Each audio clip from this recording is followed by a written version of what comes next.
Hello everyone, आज हम लोग इंडोक्राइन सिस्टम का तीसरा लेक्चर करेंगे और इसमें हम लोग प्यूटिटरी ग्लैंड को ही कंटिन्यू करेंगे। जो हार्मोन्स प्यूटिटरी ग्लैंड से निकलते हैं उनके एक्शन के बारे में हम लोग पढ़ रहे थे। तो हम लोग सेकेंड लेक्चर में 2 हार्मोन्स के बारे में पढ़ चुके थे, एफएसएच और एलएच के बारे में। बाकी सारे हार्मोन्स जो प्यूटिटरी ग्लैंड से रिलीज होते हैं, एंटीरियर प्यूटिटरी, पोस्टीरियर प्यूटिटरी और पार्स मेडिएटा से, तो वो सारे हार्मोन्स को 1 बाई 1 हम लोग पढ़ेंगे। ठीक है, तो अभी टोटल 6 हार्मोन्स जो है वो एंटीरियर प्यूटिटरी से रिलीज होते हैं। ठीक है, जिसमें से हम लोग 2 पढ़ चुके हैं, बाकी 4 यहाँ पढ़ेंगे। बाकी और भी हार्मोन्स के बारे में हम लोग इस लेक्चर में पढ़ेंगे। ठीक है, तो तीसरा जो 2 हम लोग पढ़ चुके हैं, एफएसएच और एलएच, तो अब हम लोग तीसरा हार्मोन्स के बारे में पढ़ेंगे, टीएसएच। ठीक है, थायराइड स्टिमुलेटिंग हार्मोन। ठीक है, ये ग्लाइकोप्रोटीन है। ठीक है, थायराइड आप लोगों ने नाम बहुत सुना होगा, थायराइड टेस्ट, थायराइड हार्मोन्स। ठीक है, तो ये थायराइड स्टिमुलेटिंग हार्मोन है। इसका मतलब ये हो गया कि ये तो रिलीज कहाँ से होता है, टीएसएच रिलीज अभी हमने बताया कि प्यूटिटरी ग्लैंड का हार्मोन्स हम लोग पढ़ रहे हैं, और उसमें भी एंटीरियर प्यूटिटरी ग्लैंड का। तो ये कहाँ से रिलीज हो रहा है ये हार्मोन? एंटीरियर प्यूटिटरी से। ठीक है, ये एंटीरियर प्यूटिटरी से रिलीज हो रहा है।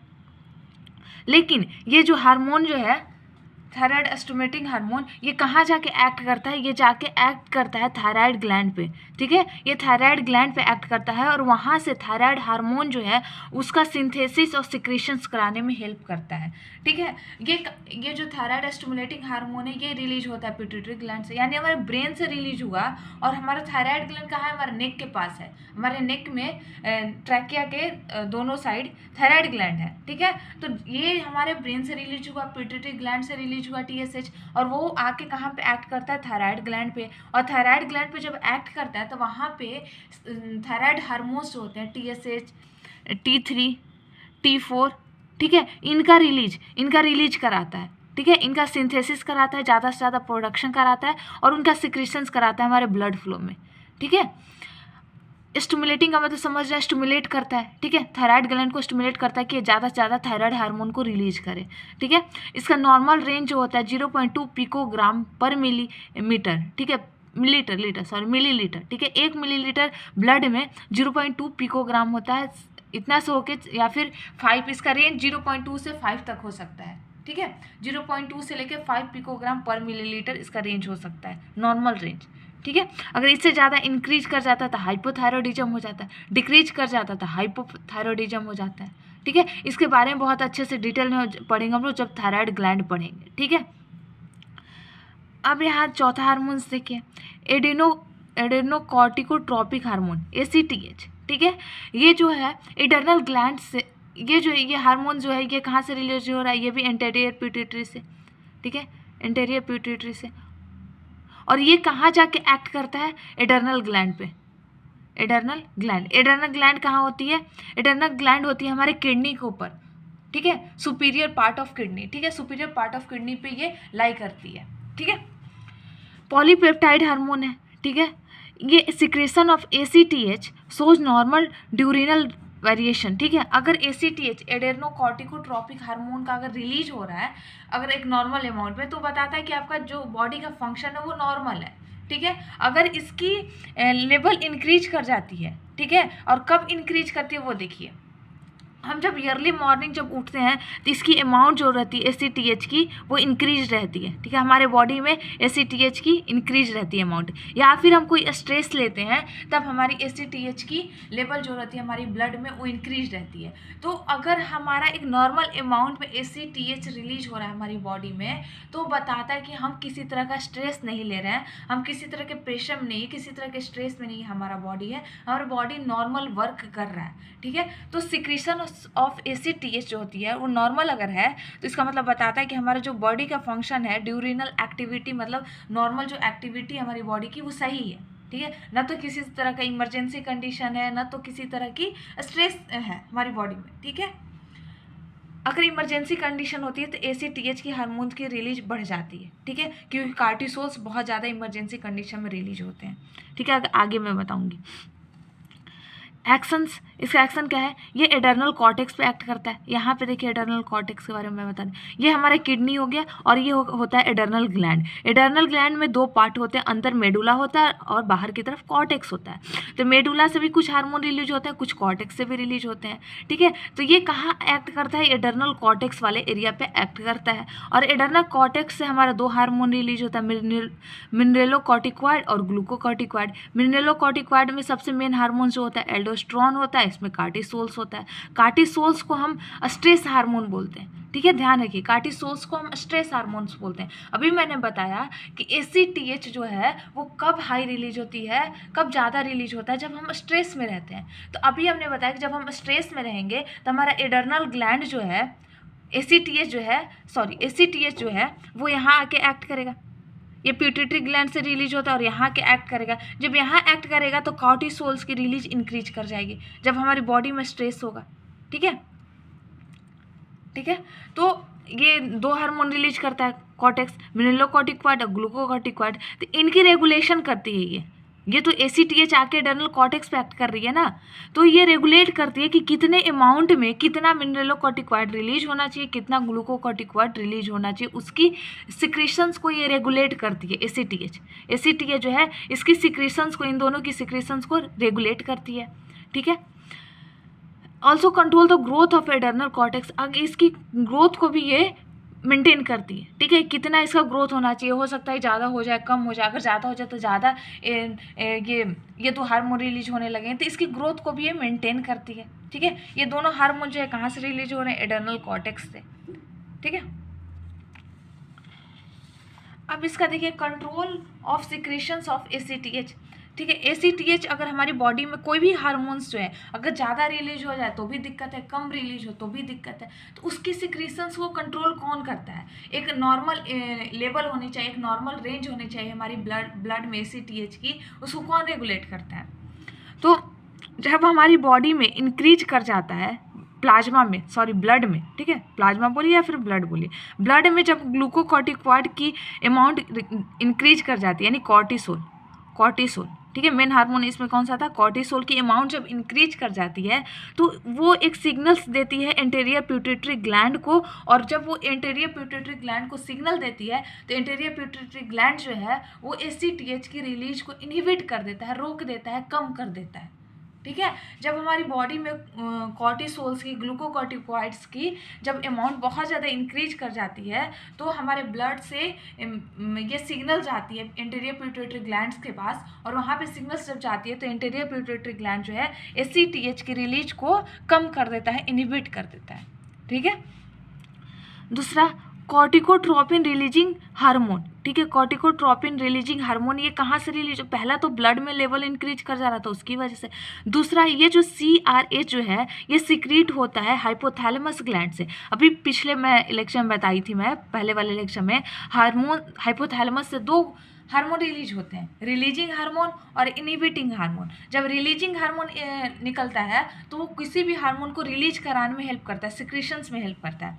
तो कॉर्टिकोट्रोपिन रिलीजिंग हार्मोन जब रिलीज होगा तो ये सिक्रीशंस को इंक्रीज कर देता है, ACTH के सिक्रीशंस को इंक्रीज कर देता है, क्योंकि हाइपोथैलेमस कहाँ पे एक्ट करता है एंटीरियर पिट्यूटरी ग्लैंड या फिर पोस्टीरियर पिट्यूटरी ग्लैंड पे, ठीक है, पिट्यूटरी ग्लैंड पे, पिट्यूटरी ग्लैंड पे, ठीक है, ये पिट्यूटरी ग्लैंड पे एक्ट करता है। जब इस पे एक्ट करता है तो इसके इंटीरियर पार्ट वाले पे ये हार्मोन एक्ट करता है, ये वाला हार्मोन इंटीरियर पार्ट पे एक्ट करता है। जब इंटीरियर पार्ट पे एक्ट करता है, और मैंने बताया कि रिलीजिंग हार्मोन जो है वो हार्मोन की सिक्रीशंस में हेल्प करता है, तो ये ACTH की सिक्रीशंस को ये इंक्रीज कर देता है, ठीक है।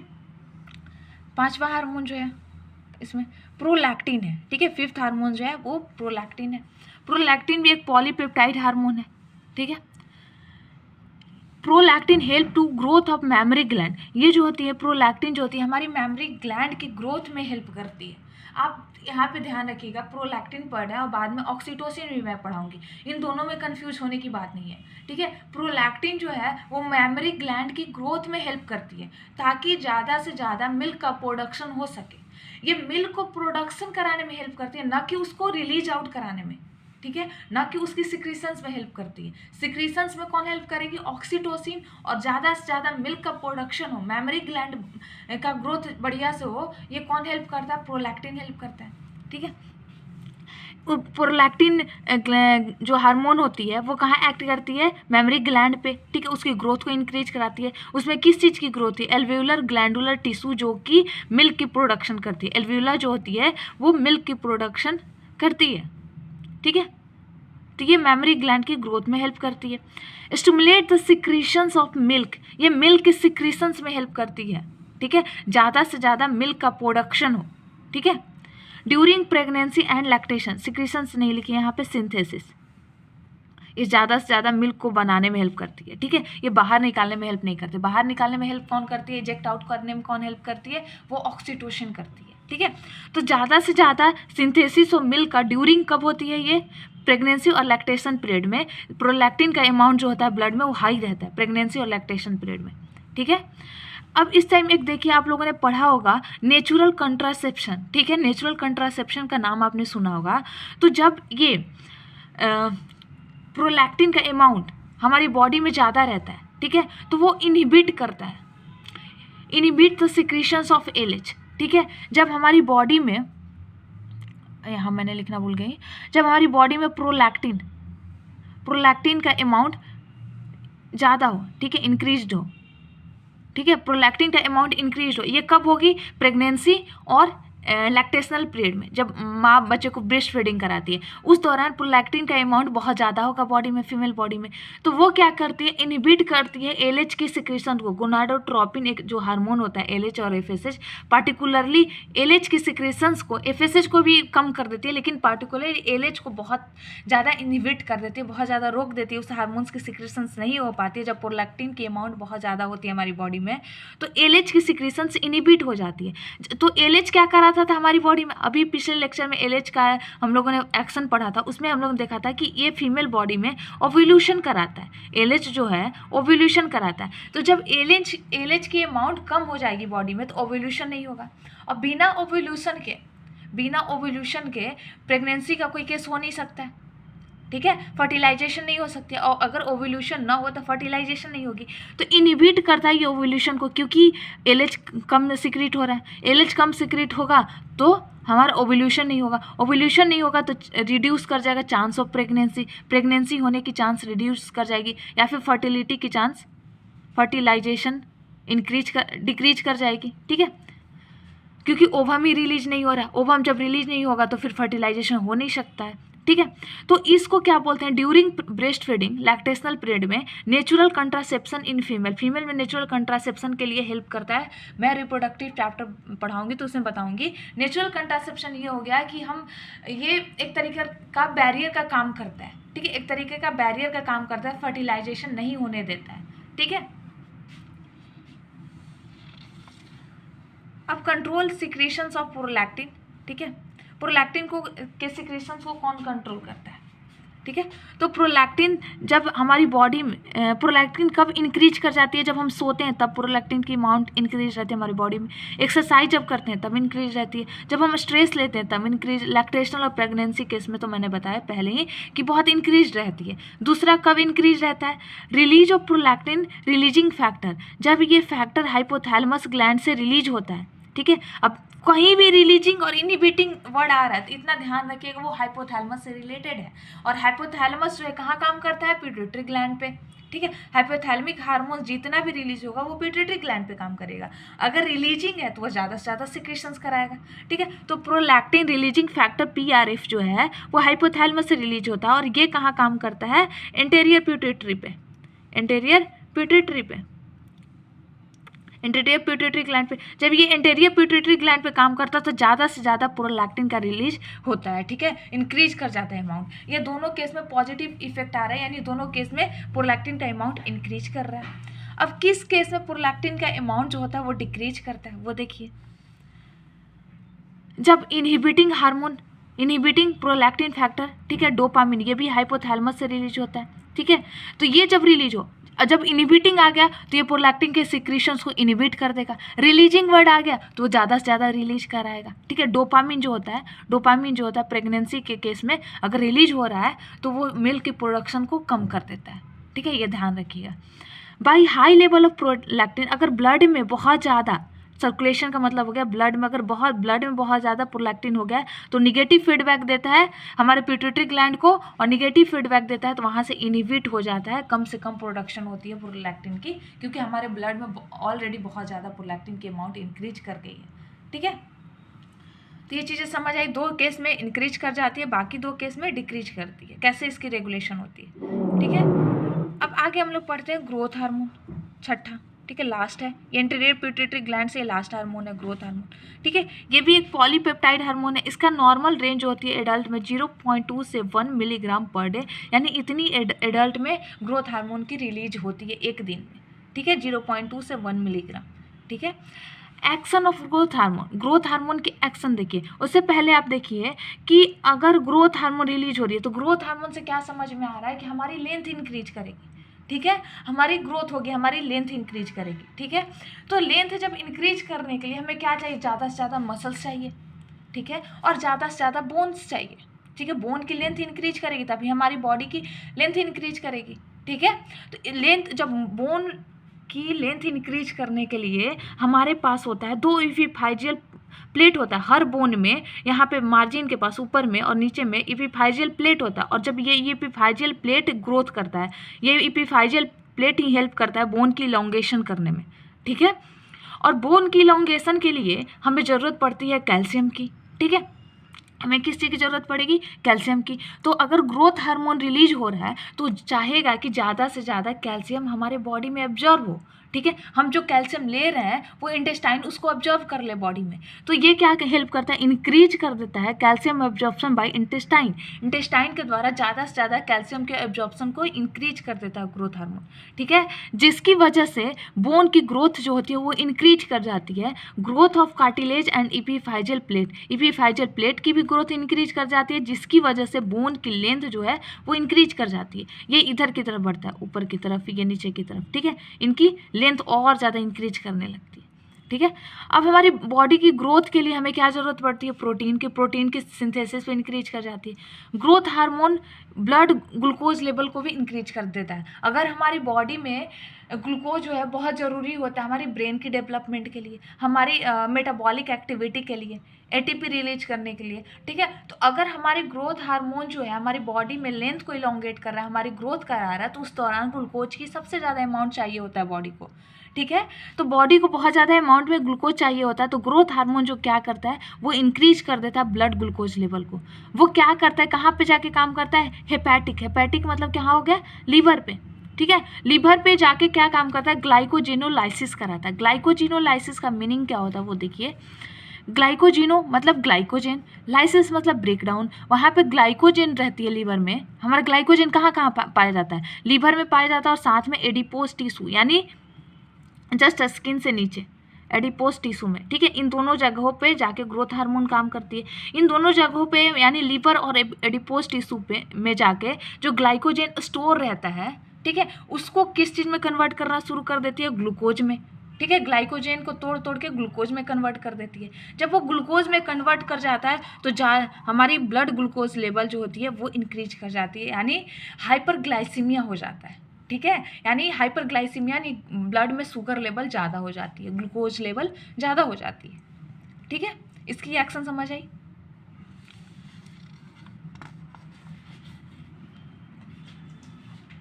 अब नेक्स्ट देखिए, regulation of secretions of growth hormone की रेगुलेशन देखिए सिक्रीशंस का। तो GHRH growth hormone releasing hormone, ठीक है, कि हाइपोथैलेमस से रिलीज होता है, तो ये एंटेरियर पिट्यूटरी पे काम करता है और ज़्यादा से ज़्यादा सिक्रीशंस कराता है ग्रोथ हार्मोन की, ये समझ में आया। एक होती है ग्रोथ हार्मोन इनिबिटिंग हार्मोन जो कि सोमैटोस्टैटिन होती है, ये क्या कराती है, इनिबिट कराती है, कम से कम ग्रोथ हार्मोन की रिलीज कराती है। ये दोनों चीज़ें समझ में आ रही है। अब देखिए GHRH, ठीक है, ये कब ज़्यादा इसकी प्रोडक्शन होगी, GHRH जो कि ये भी हाइपोथैलेमस से रिलीज होता है, ये भी हाइपोथैलेमस है, क्योंकि रिलीजिंग और इनहिबिटिंग है। जहाँ भी रिलीजिंग और इनहिबिटिंग वर्ड आएगा वो कहाँ से रिलीज होगा? हाइपोथैलेमस से। ठीक है, तो ये दोनों हार्मोन्स जो है कब बहुत ज़्यादा रिलीज होगी? क्योंकि यही जो है रिलीजिंग और इनहिबिटिंग हार्मोन जो है ये ग्रोथ हार्मोन को रिलीज करा रही है पिट्यूटरी ग्लैंड से। ठीक है, तो जब हम एक्सरसाइज करते हैं, बोला जाता है ना एक्सरसाइज करो तुम्हारी लेंथ इंक्रीज होगी। ठीक है, जब हम एक्सरसाइज करते हैं या फिर लो ब्लड शुगर लेवल होती है तो बहुत ज़्यादा अमाउंट में ग्रोथ हार्मोन रिलीजिंग हार्मोन की रिलीज होती है। क्यों? क्योंकि ग्रोथ हार्मोन जो है पिट्यूटरी ग्लैंड से जो रिलीज हो रहा था वो शुगर लेवल को इंक्रीज कर देगी। ठीक है, अगर स्ट्रेस कंडीशन में है, इमरजेंसी कंडीशन में, तो भी हमारा शुगर लेवल इंक्रीज चाहिए। ठीक है, क्यों शुगर लेवल इंक्रीज चाहिए? क्योंकि हमें उस वक्त हमारी बॉडी की मेटाबॉलिक रेट हाई हो जाती है। ठीक है, हमें सिवरिंग होता है, हमें भागने की ज़रूरत पड़ती है इमरजेंसी कंडीशन में। ठीक है, तो उस दौरान जो होती है हमें बहुत ज़्यादा ग्लूकोज की ज़रूरत पड़ती है। तो GHRH जो है ग्लूकोज की मतलब प्रोडक्शन जो है ब्लड में वो इंक्रीज करा देता है। ठीक है, ब्लड ग्लूकोज लेवल को हाई कर देता है। कब कम हो जाती है? हाई लेवल ऑफ, जब हमारे बॉडी में बहुत ज़्यादा अमाउंट हो जाता है ग्लूकोज का तो ऑलरेडी ये जो हार्मोन है वो कम रिलीज होती है। ताकि कम रिलीज हो तो कम ग्रोथ हार्मोन रिलीज होगी। ठीक है, अब ग्रोथ हार्मोन कम रिलीज होगी तो ब्लड ग्लूकोज लेवल कम होगी। फ्री फैटी एसिड अगर ज़्यादा हो गया है तो ग्रोथ हार्मोन ज़्यादा हो गया या फिर कॉर्टिसोल्स ज़्यादा हो गया तो ये हार्मोन्स कम रिलीज होते हैं। ठीक है, ये हार्मोन्स ज़्यादा रिलीज होंगे। जब इनहिबिटिंग हार्मोन्स ज़्यादा रिलीज होंगे तो ये ज़्यादा से ज़्यादा ग्रोथ हार्मोन को रिलीज नहीं करने देगा। इनहिबिटिंग है ना, ग्रोथ हार्मोन की कम रिलीज कराएगा। ठीक है, वो अगर समझ में नहीं आएगी तो प्लीज़ आप लोग कमेंट वगैरह में पूछ सकते हैं। ठीक है, अब इसका देखिए एक्शन की वजह से क्या क्या चीज़ें हो सकती है। चेंजेटिज्म, ठीक है, hyper secretions of, giant word आपने सुना होगा। जब इसकी ग्रोथ हार्मोन बहुत ज़्यादा इंक्रीज कर जाती है बच्चों में, ठीक है, चाइल्डहुड में, बिफोर इपीफाइजल क्लोजर। इपीफाइजल प्लेट मैंने बताया था बोन में, ये हमारा बोन हो गया, यहाँ पे इपीफाइजल प्लेट होता है। सॉरी, इस फिगर को थोड़ा अच्छे से, ये इपीफाइजल प्लेट होता है। ये क्लोज हुए बगैर ही, अगर क्लोज होने से पहले अगर हाइपर सिक्रेशंस हो रहा है ग्रोथ हार्मोन की तो हमारी बॉडी जो है काफ़ी लंबी हो जाएगी। इसमें पैर हाथ काफ़ी लंबे लंबे हो जाते हैं, उंगलियां भी काफ़ी लंबी हो जाती हैं। ठीक है, या फिर ट्यूमर्स हो गया हो पिट्यूटरी ग्लैंड में। ठीक है, इंटीरियर पिट्यूटरी ग्लैंड में अगर किसी तरह का ट्यूमर्स हो गया हो, ट्यूमर्स क्या होती है, नंबर्स ऑफ सेल्स इंक्रीज कर जाते हैं। ट्यूमर्स क्या होती है, नंबर्स ऑफ सेल्स इंक्रीज कर जाते हैं। जब नंबर्स ऑफ सेल्स इंक्रीज कर जाएंगे तो ज़्यादा से ज़्यादा ग्रोथ हार्मोन की रिलीज होगी, और जब ज़्यादा से ज़्यादा ग्रोथ हार्मोन की रिलीज होगी तो हमारी बॉडी की हाइट भी इंक्रीज कर जाएगी। जब हमारी बॉडी की हाइट इंक्रीज करेगी तो जायंट शेप देती है। ठीक है, और हाइपर ग्लाइसीमिया होगा। ग्रोथ हार्मोन ग्लूकोज लेवल को बढ़ाता है तो हाइपर ग्लाइसीमिया।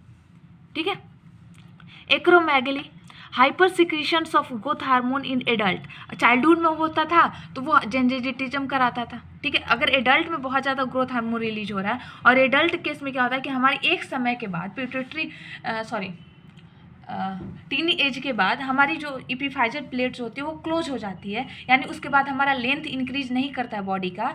तो उस समय क्या होता है, हमारी बॉडी की जो बोन्स है उनकी लेंथ बढ़ना कम हो जाती है, बल्कि उनकी थिकनेस बढ़नी शुरू हो जाती है। उनकी लेंथ ग्रोथ नहीं करती है, थिकनेस बढ़नी शुरू हो जाती है। यानी कहीं भी बोन जो है कहीं भी बोन का ये होने लगेगा, बोन मोटा होने लगेगा। ठीक है, तो उस दौरान क्या होती है, सॉफ्ट टिश्यू की सिक्रेशन, सॉफ्ट टिश्यू की ग्रोथ होने लगती है। हाइट, हमारा पर्सन्स के हाइट पे कोई इफेक्ट नहीं पड़ता है, पर्सन्स के हाइट पे कोई इफेक्ट नहीं पड़ता है, जबकि उसकी बोन की थिकनेस इंक्रीज कर जाती है। कहीं भी बोन जो है बाहर की तरफ निकलने लगेगा। ठीक है, तो उसमें सबसे मेन केस होती है प्रोट्रूशन ऑफ लोअर जो जो हमारी है वो बाहर की तरफ निकली हुई मिलेगी, प्रोट्रूटेड मिलेगी, यानी बाहर की तरफ निकली हुई मिलेगी। इस केस में भी हाइपरग्लाइसीमिया होगा, क्योंकि ग्रोथ हार्मोन ज़्यादा रिलीज हो रहा है तो ज़्यादा ब्लड ग्लूकोज लेवल होगा। ठीक है, अब एक इसमें एक और होता है डॉर्फिज्म। डॉर्फिज्म होती है जब लो सिक्रीशंस ऑफ ग्रोथ हार्मोन की, जिसमें हाइपोग्लाइसीमिया होती है। ठीक है, अब मैं नेक्स्ट लेक्चर में आगे मैं बताऊंगी। ठीक है, आगे के हार्मोन्स के बारे में बताऊंगी। आई थिंक ये कंप्लीट तो हो ही जाना चाहिए। अब नेक्स्ट हार्मोन जो हम लोग पढ़ने वाले हैं MSH, जो कि कहाँ से रिलीज होता है, पार्स इंटरमीडिया से, और उसकी एक्शन के बारे में पढ़ेंगे। Melanocytes stimulating hormone.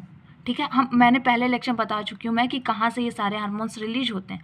इसकी एक्शन क्या है कि मेलानोसाइट्स सेल पे एक्ट करती है। मेलानोसाइट सेल कहाँ होते हैं? स्किन के जस्ट नीचे होते हैं, जो कि मेलानिन रिलीज कराते हैं। हमें पता है कि मेलानिन जो होती है वो पिगमेंटेशन ऑफ स्किन में हेल्प करती है, कि यानी हमारा स्किन जो होगा वो फेयर होगा या फिर डार्क होगा, उसमें ये हेल्प कराती है। ठीक है, मेलानोसाइट सेल्स पे एक्ट करती है।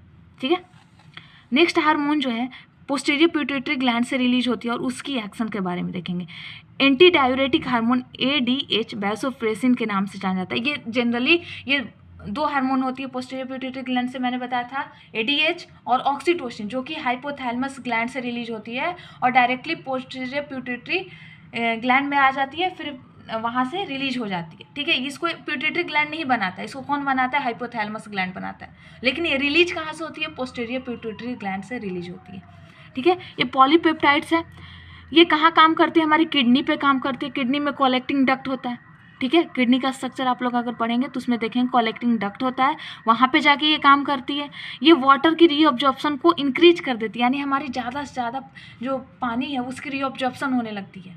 ठीक है, और जिसकी वजह से हमारे यूरिन फॉर्मेशन जो होता है डिक्रीज कर जाता है, यानी हमें कम से कम यूरिन का फॉर्मेशन होगा हमारी बॉडी में। ठीक है, और मोर कंसनट्रेटेड यूरिन का फॉर्म होगा। ठीक है, डाइल्यूट वर्ड होता है, कंसनट्रेटेड वर्ड होता है। डाइल्यूट जिसमें बहुत ज़्यादा वाटर की अमाउंट हो, कंसनट्रेटेड जिसमें वाटर की अमाउंट कम हो, तो ज़्यादा से ज़्यादा कंसनट्रेटेड अमाउंट ऑफ यूरिन का फॉर्मेशन होता है।